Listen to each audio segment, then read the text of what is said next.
Hello everyone, welcome to the commerce JRF Adda platform. So this is Saumya here and आज का session start करते हैं। आज आपका टुडेज का लास्ट सेशन है ये इंटरनेशनल बिजनेस यूनिट 1 का। ऑलरेडी मैंने सारी इंपॉर्टेंट चीजें करा दी थी। वैसे जो मैंने प्रीवियस लेक्चर कराया था वो मेरा लास्ट था, बट कुछ चीजें जो है वो रह गई थी, इसीलिए मैंने एक बार फिर से आप लोगों के लिए लास्ट में यहाँ पर कुछ चीजें जो है वो मेंशन करी है जो कि काफी इंपॉर्टेंट है एग्जाम के पॉइंट ऑफ व्यू से। तो अभी जैसा आप ये देख रहे हो, सबसे पहला चार्ट आपके पास यहाँ पर है। ये है आपका डब्ल्यूटीओ के राउंड्स हैं। इसको एज इट इज रट लीजिए। 5 स्टार टॉपिक है, पहले बता देती हूँ, फिर बाद में आप लोग कहेंगे।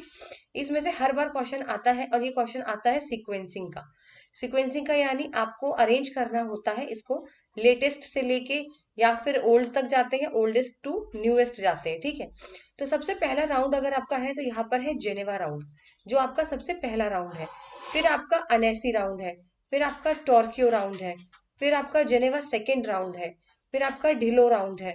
फिर आपका कैनेडी राउंड है। Then Tokyo. फिर उर्गई। फिर आपका दोहा एग्रीमेंट है। यानी आपको कितने हो गए, 1 2 3 4 5 6 7 8 9। ठीक है। इसको आपको एज इट इज सीक्वेंस में याद रखना है। चाहे तो आप निमोनिक्स बना सकते हो, जैसे GAT पहले गेट आ जाएगा। ठीक है।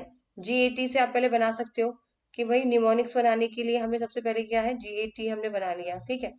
जिनेवा, एनएससी, टोर्क्यो, फिर हमने GD बना लिया, ठीक है। GD बनाने के बाद फिर हमने KTU बना लिया, ठीक है। इस तरीके से आपको बनाना पड़ेगा और सीक्वेंस में याद करना पड़ेगा। Same as it is question आते हैं। और एक आपसे अभी पिछली बार क्या पूछा गया था, इसके आगे जो है वो मैंने दे दिए हैं कि जो आपके 5 राउंड है, जेनेवा, एनएसी, टोर्क्यो, जेनेवा सेकेंड और डिलो, 1947 से 1961 के बीच में हुए थे, जिनमें आपके 5 राउंड जो हुए थे वो टैरिफ रिडक्शन के लिए लेकर हुए थे। तो ये भी याद रखिएगा कि ये राउंड्स जो है वो किस लिए हैं, ठीक है। तो आपका ये जो पांचों राउंड है ये आपके टैरिफ रिडक्शन के लिए है। उसके बाद आता है आपका कैनेडी राउंड 1964 टू 1967, जिसके अंदर टैरिफ और एंटी डंपिंग की बात की जाती है। फिर आता है आपका टोक्यो राउंड 1973 से लेके 1979, जिसके अंदर टैरिफ भी आएंगे, एंटी डंपिंग भी आता है, subsidies, technical barriers to trade, government procurement, ठीक है। फिर आपका उर्गई राउंड आता है जिसके अंदर tariff, non tariff, intellectual property, dispute settlement, textiles, WTO institution ये आते हैं। और लास्ट है दोहा। दोहा के अंदर आपकी tariff, non tariff, agriculture, service, trade facilitation, trade remedies and development. ये बहुत जरूरी है क्योंकि पिछली बार आपसे क्या पूछा था कि यहाँ पे आपसे जो है वो कभी कभी पूछ लिया जाएगा। अगर पेपर को टफ बनाना होगा तो आपसे डेट भी पूछ सकते हैं, ये याद रखिएगा। साथ ही साथ सीक्वेंस में तो लर्न ही करना है, सीक्वेंस में तो क्वेश्चन आएंगे ही आएंगे। ये तो आप लोग इसको 110% वाला टॉपिक लगा लीजिए। सीक्वेंस में याद रखना है कि पहले जिनेवा था, फिर एनएसी, फिर टोक्यो, फिर जिनेवा, फिर डिल्लो, फिर कैनेडी, फिर टोक्यो, फिर यूरगई, फिर दोहा।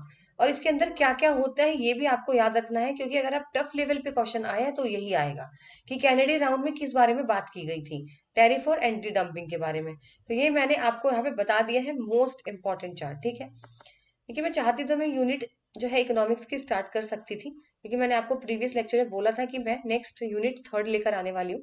लेकिन मुझे ऐसा लगा कि आप लोगों का कुछ छूटना नहीं चाहिए, और मुझे लगा ये बहुत इंपॉर्टेंट थे जो मुझसे छूट गए थे पहले कवर करने में, इसलिए मैं ये चार्ट आप लोगों के लिए लेकर आई हूँ। ठीक है, अब बात करते हैं आपकी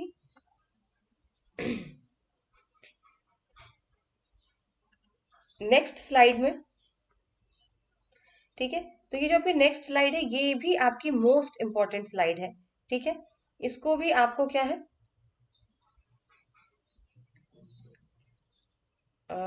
just a second.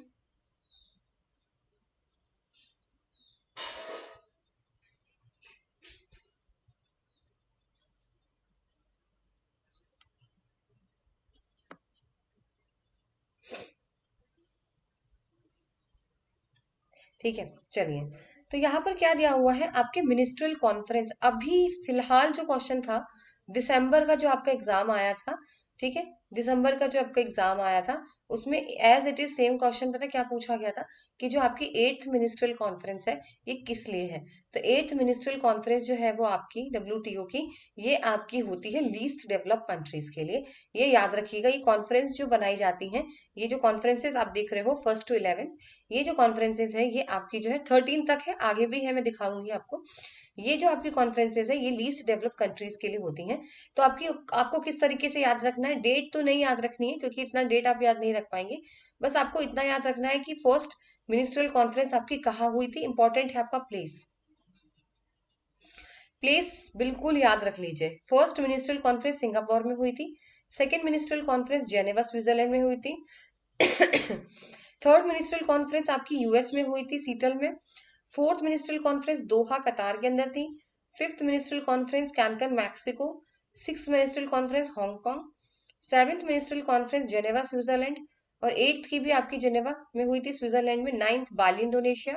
Tenth Nairobi Kenya. और 11th आपकी जो है वो अर्जेंटीना के अंदर हुई थी। अब आपको इसको बिल्कुल याद रखना है एज इट इज कौन सी जगह पे हुई थी। 5 स्टार टॉपिक लगा लीजिए, एक क्वेश्चन यहाँ से जरूर बनेगा। बाकी फिर है आपकी 12, 13 और 14। तो 12th जो हुई थी वो भी जेनेवा में हुई थी। 13th आपकी अबू धाबी में हुई थी। और 14th आपकी जो लेटेस्ट है वो कैमरून के अंदर हुई थी। एज इट इज इसको लर्न करना है आप लोगों को। सेम क्वेश्चन आते हैं, सेम मैं दिखा दूंगी आपको पीवाईक्यू जब मैं एमसीक्यूज की सीरीज कराऊंगी, तो आप देख लेना उसमें क्वेश्चन किस तरीके से आ रहे हैं। अब मेरा सिर्फ इतना इंपॉर्टेंट है आप लोगों को बताना है कि मैं सिर्फ इंपॉर्टेंट चीजें कराऊंगी जो एग्जाम के पॉइंट ऑफ व्यू से। एक्स्ट्रा नहीं कराना मुझे, 1 घंटे की वीडियो नहीं बनानी, 2 घंटे की वीडियो नहीं बनानी है। नहीं ऐसे कुछ बनाना है कि नहीं नहीं, मुझे इंपॉर्टेंट मैं जो एनालिसिस करके लाई हूँ सिर्फ इंपॉर्टेंट चीजें करिए, ठीक है, क्योंकि सिलेबस बहुत ज्यादा है कॉमर्स का, सारी चीजें आप नहीं पढ़ सकते हो।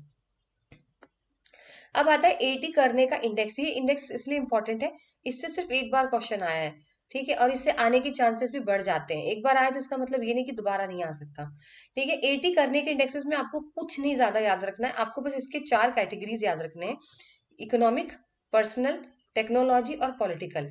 ये आपसे क्या कर सकते हैं, आपको एक सिंगल लाइनर क्वेश्चन दे देते हैं कि एटी करने इंडेक्स में क्या क्या चीजें इंक्लूड होती हैं।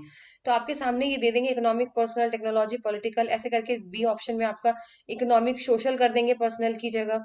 तो आपको याद रखना है इकोनॉमिक इंटीग्रेशन होता है, पर्सनल इंटीग्रेशन होता है, टेक्नोलॉजिकल होता है और पॉलिटिकल होता है। ये जरूर से याद रखिएगा। अब इसमें आगे क्या याद रखना है वो भी मैं आपको बता देती हूँ। ये तो पॉइंट आपको नाम ही ये याद रखना है एक तो, ठीक है। फिर आपको दूसरा याद रखना है इनके अंदर क्या क्या चीजें आती। ये क्यों याद रखना है, ये इसलिए याद रखना है क्योंकि मैच द कॉलम में आपका क्वेश्चन आने वाला है। पहले तो आपको याद रखना है कि पर्सनल है, पॉलिटिकल है, टेक्नोलॉजिकल है और इकोनॉमिक है, ठीक है। अब आपको ये याद रखना है कि पर्सनल के आपको 4 चीज एक कॉलम दे देंगे, पर्सनल, पॉलिटिकल, टेक्नोलॉजिकल और इकोनॉमिक का। फिर आपको मैच द कॉलम में इसकी डेफिनेशन दे दी जाएंगी, इसके अंदर क्या क्या आता है आपको मैच करना है, ठीक है। तो पर्सनल के अंदर क्या आता है, पर्सनल के अंदर मैंने आपको यहाँ पे कीवर्ड्स दे दिए हैं मेंशन करने के लिए, ठीक है। पर्सनल कॉन्टेक्ट के अंदर आपका इंटरनेशनल ट्रैवल आता है, टूरिज्म आता है, इंटरनेशनल टेलीफोन ट्रैफिक आता है, personal cross border financial transfers आते हैं। ये कीवर्ड्स है, सिर्फ आपको इन कीवर्ड्स को याद रखना है और कुछ भी नहीं, ठीक है। अगर आप इन कीवर्ड्स के थ्रू याद करेंगे तभी आप मैच द कॉलम राइट लगा सकते हैं। पॉलिटिकल की बात करते हैं तो देखो पॉलिटिकल में ऑर्गेनाइजेशंस आती हैं, इसका कीवर्ड कैसे याद रखोगे आप, इंटरनेशनल की जो ऑर्गेनाइजेशंस होती है ना, और जो WTOs वगैरह जैसे ऑर्गेनाइजेशन होती है, ट्रीटीज होती हैं, वो आपके पॉलिटिकल के अंदर आती है। टेक्नोलॉजी कैसे याद रखोगे, इंटरनेट से। कभी भी इंटरनेट सर्वर ये बात आती है तो ये टेक्नोलॉजिकली चीजें होती हैं।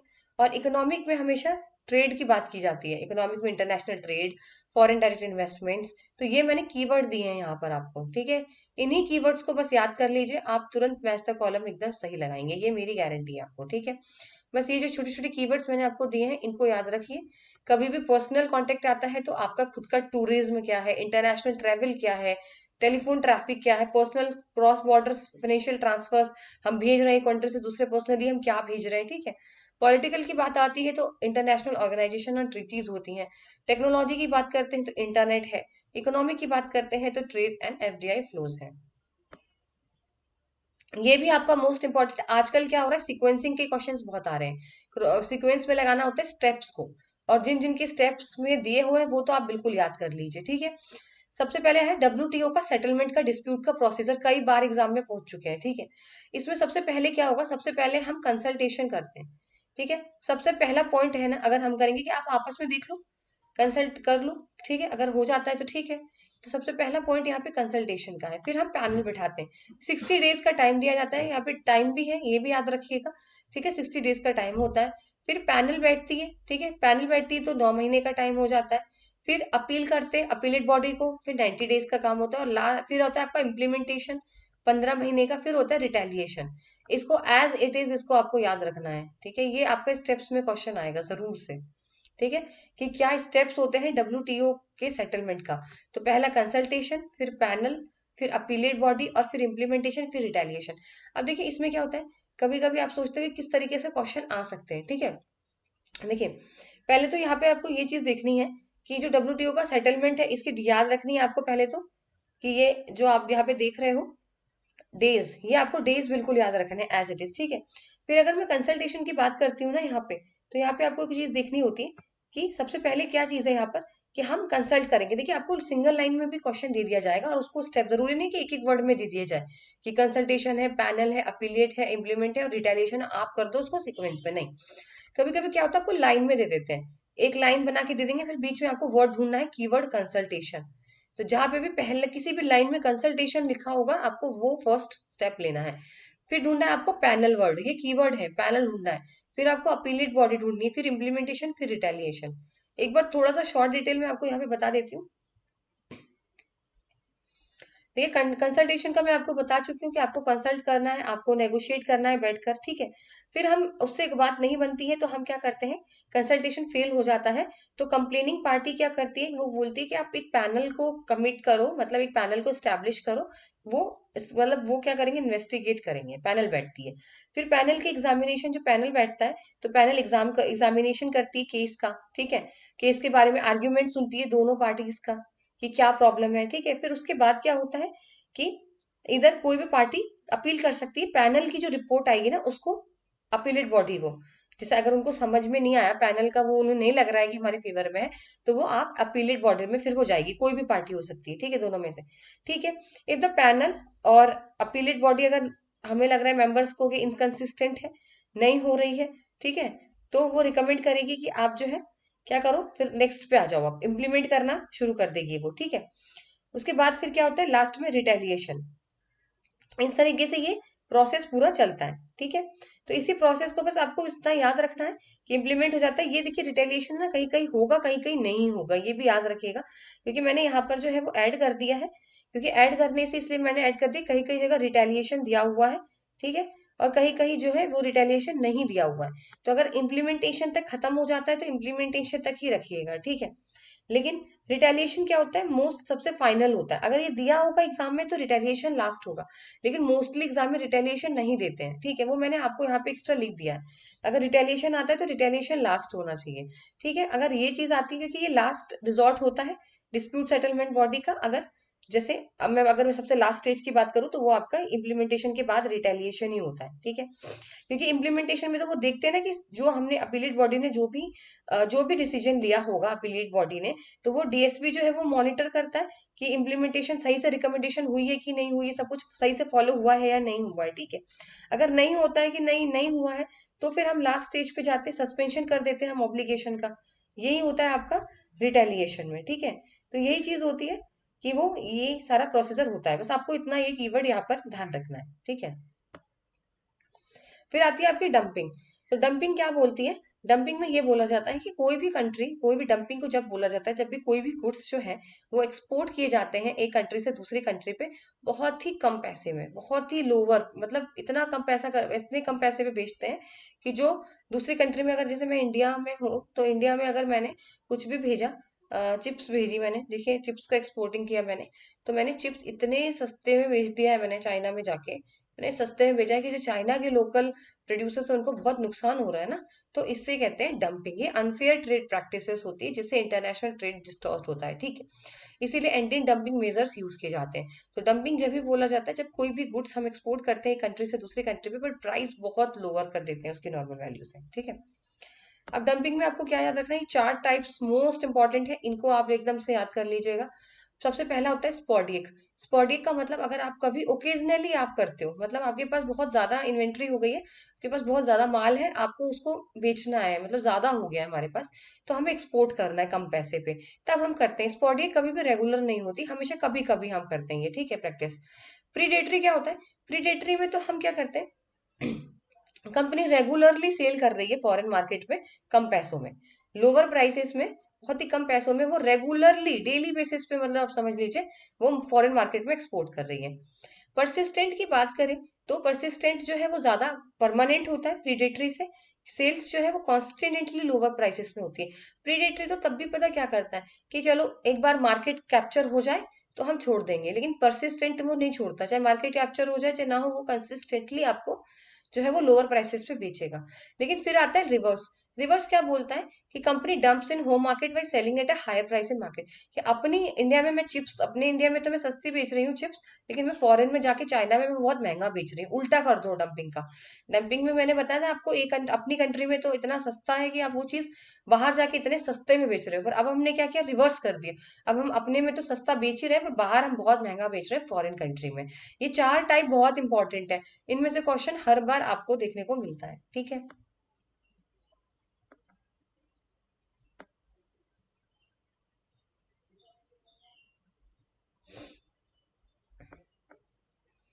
अब आता है आपका फेमा, इसमें क्या लर्न करना है वो भी मैं इंपॉर्टेंट चीज लेकर आई हूँ। देखिए फॉरेन एक्सचेंज रेगुलेशन एक्ट जो है, फेरा, जिसने रिप्लेस किया था फॉरेन मैनेजमेंट एक्ट को 1999, ये आपको याद रखना है। फेमा जो इनेक्ट हुआ था parliament of India and it came into force on 1 जून 2000। ये याद रखना है, 1 जून 2000 को ये आई थी। 49 सेक्शंस है, 7 चैप्टर्स है। ये फैक्चुअल चीज है, एज इट इज दिमाग में बैठा लीजिए, ठीक है। इसमें कुछ समझाने का नहीं है, डेट याद रखनी है। अब देखिए इसमें क्या हुआ, फेरा जब पास्ड हुआ तो क्या हुआ, due to insufficient foreign exchange था कंट्री में सफिशिएंट फॉरेन एक्सचेंज नहीं था, इसीलिए फेमा को लेकर आए ताकि वो कंट्रोल कर सके फॉरेन एक्सचेंज इन इंडिया। और हेड ऑफिस क्या है फेमा का, न्यू दिल्ली के अंदर है। सिर्फ मेन मेन पॉइंट याद करिए, फालतू की चीजें कुछ भी नहीं पढ़नी है, ठीक है। अब इसमें से क्वेश्चन किस तरीके से आता है एग्जाम पे, क्वेश्चन आएगा आपका फीचर्स में से। किस तरीके से आपसे क्वेश्चन, आपको 4 से 5 पॉइंट दे दिए जाएंगे और आपसे बोला जाएगा इसमें से कौन कौन सा करेक्ट है या कौन कौन सा इनकरेक्ट है। तो आपको क्या बताना है, सबसे पहला, FEMA does not apply to Indian citizen who resides outside of India. भाई फेमा है उसको उन इंडियन सिटीजन को अप्लाई नहीं करता। आप हो तो इंडियन ही, पर आप रह रहे हो अमेरिका में, आप पे फेमा अप्लाई नहीं होगा। ये बात आप याद रख लीजिए। FEMA does not apply to the Indian citizen who resides outside of India, ठीक है।